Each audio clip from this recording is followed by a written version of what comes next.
And then it's actually led me down a little bit of a local news rabbit hole. A police chief shot himself in the head on the side of the road with his wife in the car. But there was a previous incident earlier in the day where he, I guess, was pointing the gun at his head. Sounds like some distress was occurring in a hotel room, because this was at some sort of conference thing. The head of Miami police and other police got involved at the hotel and then left him. Meaning, like, diffused, I guess. I mean, it didn't escalate there, but they let him keep his gun.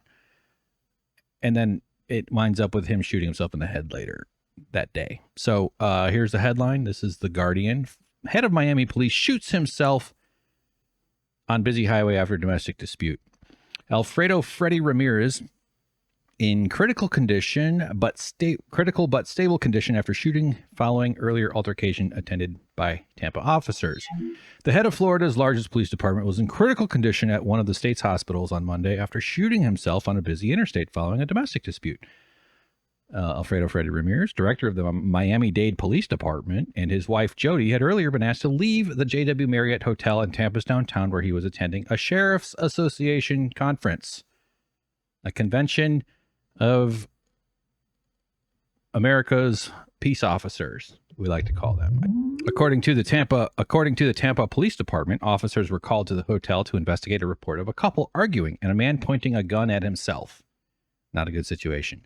A statement provided to The Guardian said officers identified the man as Ramirez, but after talking to him and a woman with him, determined there was, quote, no evidence of a crime or immediate danger. So the guy who had a gun pointing it at himself, and the other Sherlock Holmeses showed up, these gumshoes, took a look at it and figured there's no danger here. But they maybe leave the hotel. Don't get it on the walls. Leave the hotel. No danger. Let him keep his gun. I mean, it's another cop. It's a fellow police officer. I'm not sure if they would have allowed a private citizen to hold on to their gun. I don't know what the gun laws are in Florida. I imagine they're probably, I know they're very permissive. I know in Texas it's permitless. I don't track it everywhere in every state. But they're increasingly making it easier for people to get guns who shouldn't have guns. In my opinion, zero humans on the planet should have guns, but at the point we're at, that's a very much not a goal that's going to be achieved in my lifetime or yours, obviously.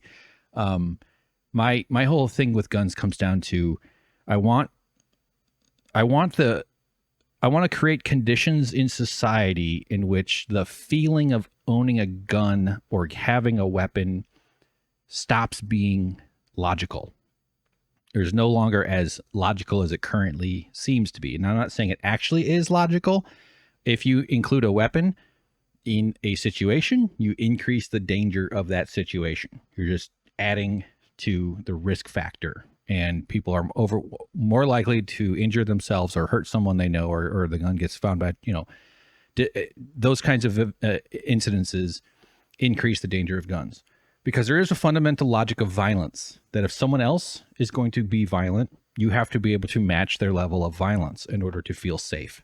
And I think that sources very, very deeply down into America's roots as a terrified racial terror state, as a colonizing terror state, because we were always at risk of having the people whose land we were stealing show up and maybe commit some sort of resistance to that, justifiably. However, and that means that you need to have weapons. And so weapons equates to safety in America.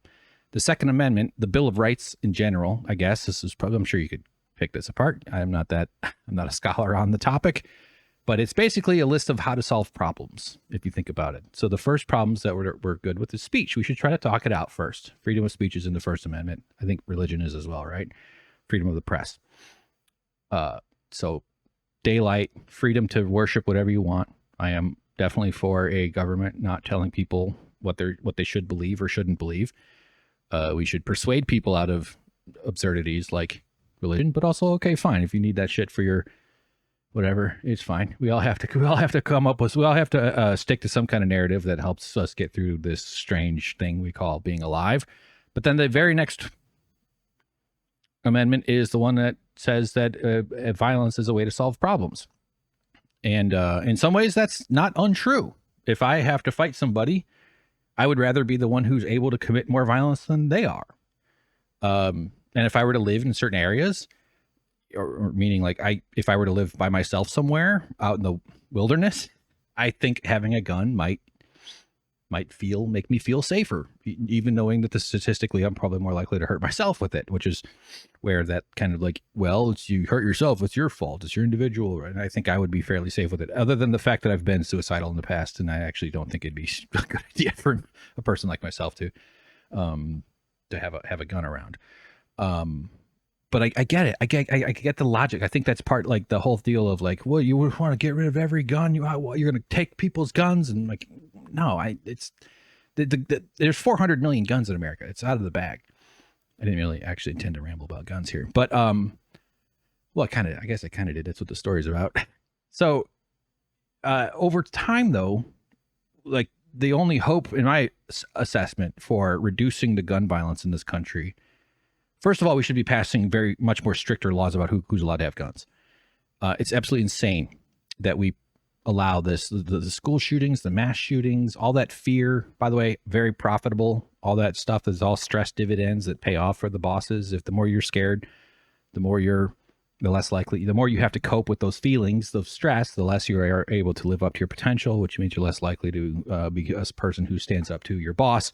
It's all about diminishing human potential and creating a sense of fear is incredibly useful and efficient way of preventing solidarity. If you're not able to understand another person, and if you're actually taught to be afraid of that person, you're definitely not going to do anything in solidarity with that person. Same reason they don't, the English only education kind of griping that you see over the years, where if someone learns Spanish in school, it feels like a threat to the conservatives. And they, only speak English. We're only going to do one language. And so they judge people who have accents. They judge people who don't speak English the way that's approved. But that's truly about just making sure that an English speaker can't commune with a Spanish speaker and talk about what people usually talk about, which is generally food, the weather, and their kids, and whatever they're doing. Because you'd bond with somebody that if you can't communicate with someone, it's much harder for you to engage that stranger in a way that connects you. But if you speak Spanish and they don't speak English, or if they speak English and they, and you can communicate, with verbal, like hand signal. I mean, it's just so much harder. So we should actually all be learning. I took French in school. Just made a snap decision when it was offered, and I really regret. I wish I had taken Spanish. I understand slight Spanish, but very, very quite not. Point being that the solution to guns, or not the solution even, but one of the only possible avenues besides rationally restricting who is allowed to have access to weapons, is sort of like a public relations campaign akin to the way we dealt with cigarettes. Cigarettes are still a problem, obviously. I think cigarettes are, I'm not sure if I would ban them outright, but they are a product that doesn't seem to provide any benefit besides alleviating the addiction that they cause. And they look cool on camera. Got to get that smoky, wispy tail. That's always pretty neat, especially in black and white.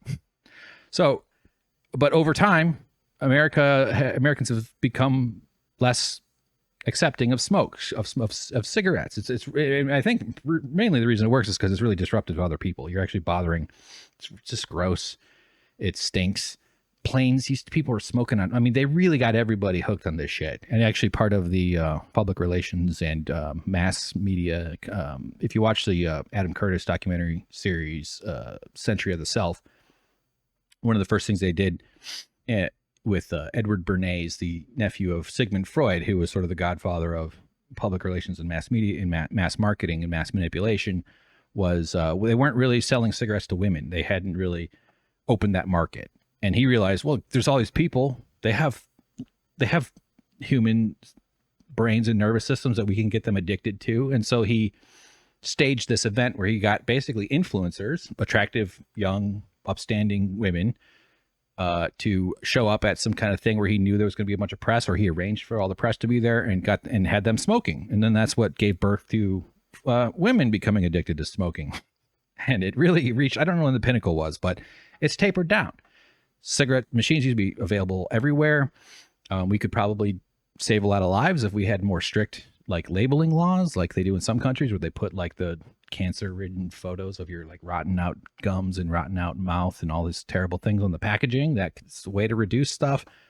But in a similar sense, that might happen if we did that with guns, where we start doing kind of like a public education, public awareness over several decades, during which many tens of thousands, if you know, it's tens of thousands a year right now, and that's going to continue.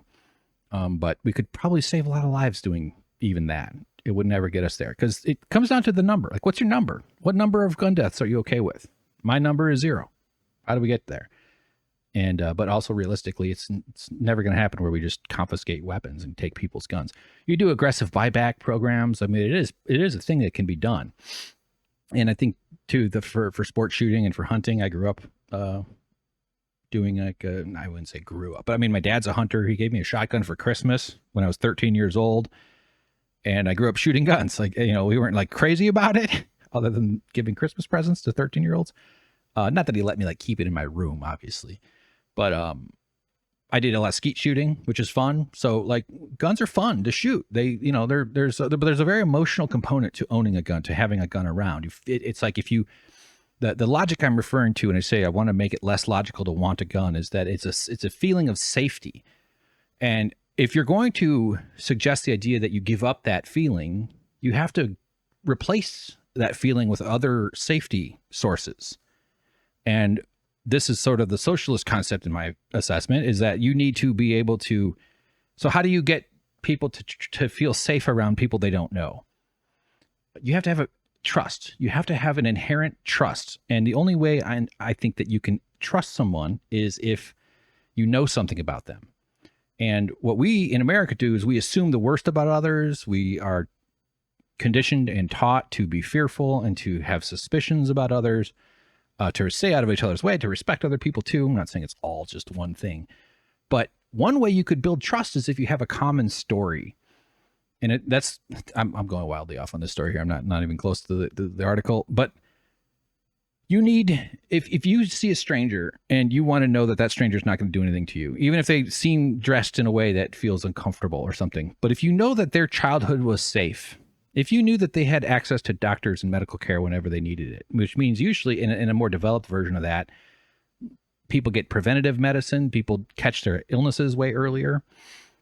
And so they don't, you know, it's like such a much better fucking way of doing things. But if you see a stranger and you have confidence that you and that person share a lot in terms of your origins as a child, meaning that you were protected, you weren't scared from school shooters. It's okay. You should be scared of tornadoes like I was growing up. I mean, meaning that like we did tornado drills, nuclear weapons. We'd like to get rid of those.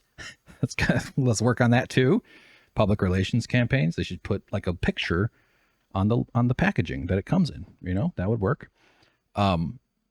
So you have to, if you're going to suggest that we end the reliance on guns in order to achieve a feeling of security, you have to be able to offer another type of security and a common story that we're all safe, that our jobs pay well, meaning that our work lives aren't so fucking miserable. I want to maximize leisure, minimize work. I want to, even out the hierarchy. I think a forest is like a healthy model for the way a human species can be conceived. I don't believe in exact evenness everywhere. I just don't think that it works that way. Most of us would probably be fine. I would be totally fine being like a small tree in a forest if I knew that the big trees around me weren't like, because what we do now is we have these trees that reach the moon. We have billionaire trees that are consuming all the resources around them, desiccating vast regions of the forest below them. It's an unhealthy system. So there's a balance. Nature has examples. And one of the ways that we could prevent a lot of violence is if people who show aggressive tendencies, or like such as domestic violence or even almost any kind of violence, honestly, maybe not a single fist fight or something like that, but people who show violence should not be allowed to own guns. That makes me a radical to say that. in this country. That is the most reasonable thing you could do, I can think of, because they are tools of violence. They're designed to be violent and to intimidate. They're threatening. Their two purposes of guns are to intimidate humans and to kill humans and animals. So in this case, obviously, these cops weren't going to take this guy's gun. He's another cop. He's trained. He's one of them. You know how professionally awkward it would be to actually take this guy's gun? He was only pointing it at himself with his wife in the room. However, back to the article. After leaving the hotel, the 52-year-old Ramirez pulled over on the side of Interstate 75 and shot himself in the head. Chad Chronister, the sheriff of Hillsborough County, which includes Tampa, told reporters that Ramirez's wife was with him in their car and called 911. So it's tragic. It sucks. This guy, something was going on with him. The fundamental point I'm trying to make is this: how irresponsible America is about its guns. These are the professionals we train. We pay them incredibly well. We allow them to bully local governments to sustain their enterprises as that they do in their influence over the societies in which they control. America is a police state. We do not have the freedom that we believe, that we're told that we have. We are required to submit to these people. They should have much, much more training. I saw this YouTube channel talking about cop stuff, the origins. They come from. This is a familiar story to anybody who's probably listening to this, but they originated as slave patrols, and they were kind of these night watchman groupings that were done to look for vagrants and to look for anybody that needed to be dealt with, and evolved into basically just the tools of capitalists to protect property. And now we're in the situation with the war on drugs and the kind of nationalized slavery that we have in this country, which we call the criminal justice system. The mass incarceration is just nationalized slavery, which requires armed men to pick people up and put them into the system. This book that I've been reading, I'm looking forward to getting back to it. I only read about a third of it, but it's a Slavery by Another Name, about the convict leasing programs and about the ways that America shifted away from public ownership of slaves to, meaning, like, when I say public, I mean like I meant to say private plantation chattel slavery, to just calling them criminals and coming up with all kinds of reasons to inject criminals, and they use into these systems of providing labor rented out through the government, leased to former slaveholders and industries and stuff like this. It centers around the story of this one guy who was picked up for vagrancy laws and ended up dying in a mine for U.S. Steel somewhere, along with many others, in 1910 or around that time, not like 50 years after the Civil War. So these guys, I don't question the motives of every police officer. I don't think it just means that they're all, the institution is what we should be merciless about and be honest about describing. Yeah, it's a really fucking sick society where this is a thing. And it's one of the best paid government jobs too. Cops make tons of money. The budgets in cities are heavily weighted towards police, towards their violence systems, and that's because these are capitalist societies. That's because we need to sustain the threat and the fear and the ability to protect property. When people, if you're going to draw a line around something, you're going to have to hurt somebody who crosses that line if you choose for them not to be. Not to say that I'm not, again, for those that don't grasp the notion of private property such as your own home. I'm talking about industry ownership and, all that kind of ways, systems of control. There's probably decent arguments against private property as well, but that at this point in this world, there's no, that's not a negotiable thing as far as I can tell, in terms of what people should be allowed to have personally. It's all about safety and whatever else. Sorry, that sentence got a little bit mangled there. So yeah, let's just finish what this guy says here. Stands with Director Ramirez and his family. So the Florida Department of Law Enforcement is still collecting evidence. Okay. All right. Local news is one of the biggest purveyors of upholders of this system too, with the way that crime is reported and the way that, like you just noticed at the beginning, they attribute it to the stress and all the 30-year careers of being a police officer. I got to imagine there are some stresses to being a cop. It's not the most, it's a much more dangerous job than being a cop. Working for fucking Postmates, doing DoorDash. Anybody who has a transportation job, driving stuff around, being a delivery person, it takes way more risks than cops do. They sustain injuries at a far greater rate. They don't get paid anywhere near as well either. And there's tons of other industries and jobs that are much more dangerous too. So yeah, it's a really sad scenario in this country that the way we do this.